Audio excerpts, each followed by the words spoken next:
Will AI be mankind's last invention?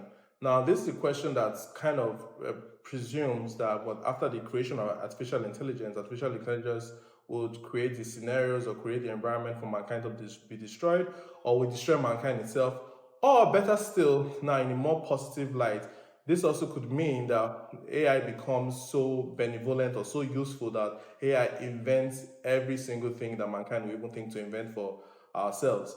Now, that's a better, more optimistic perspective on this. Now, let's look at the more pessimistic perspective of will AI be mankind's last invention in terms of AI actually destroying mankind in some sort of way, either by creating the environment for the chaos that destroys mankind or destroying mankind by itself. Now, this is the theme for a lot of Terminator movies, a lot of movies in this genre and sci-fi that talks about AI, artificial intelligence becoming sentient enough to decide to eradicate mankind because AI decides to say, you know what, of all the problems that are facing the planet, mankind is actually the biggest problem. Mankind is creating the wars, mankind is doing the deforestation, mankind is taking out resources from the planet without even caring about the planet. Now, there are so many ways this could play out, but it comes down to the dual use research concern or the dual use dilemma. The dual use dilemma speaks to the fact that intelligence that can be used for good can also be used for bad. Intelligence that can be used to help people can also be used to destroy people. Artificial intelligence, which is also man-made intelligence, falls into this category, right? Will AI be used to help mankind or destroy mankind? It comes down to initially the human makers of artificial intelligence, right? The human makers are going to help decide or help AI models train them in a way that they are actually useful or beneficial to mankind or decide to hurt mankind. Now, this is where it starts getting interesting, right? Initially, we human beings create artificial intelligence, but it's going to get to a point where AI models or AI starts making its own AI. And this is what we call intelligence, or what's called intelligence explosion, where AI starts making its own AI to solve specific problems or to do certain things.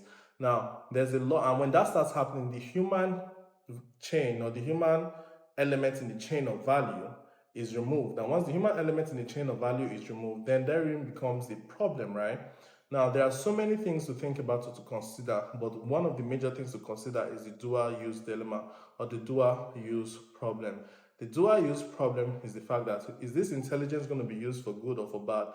It comes down to a couple of things. It comes down to the human initiators or inventors of AI at the onset, which there are so many of them, there are so many companies in this space. It comes down to the safety, AI governance, the government stepping in to help organizations or companies come up with AI safety policies to safeguard artificial intelligence. The smartest people in the world are worried about artificial intelligence, so I would expect that governments around the world are actually taking this seriously and also worried about what artificial intelligence can do. Because the reality of the situation is this: artificial intelligence can be used for immense good and can be used for immense evil. And what is going to help AI is make the best decision to help us human beings or to protect us human beings or to be benevolent to us human beings is because people or AI researchers have taken it upon themselves to put in those safeguards and procedures in place to make sure that AI models are safe and secure. But it's really not that easy because of things like the black box phenomenon, because of things like emerging properties. See previous episodes of this AI and New Tech podcast to check out those particular concepts. Having said all of that, will AI be mankind's last invention? It comes down to how mankind uses AI, it comes down to the dual use dilemma, and it comes down to the use of artificial intelligence in our day-to-day life. But I'll say this: we can think of this more optimistically, that artificial intelligence comes into our lives and creates a utopia, and that is a real possibility. That's why everybody should pay attention to the whole concept of artificial intelligence. Once more, my name is Wealth Alabi, and this is the AI and New Tech Podcast. Cheers.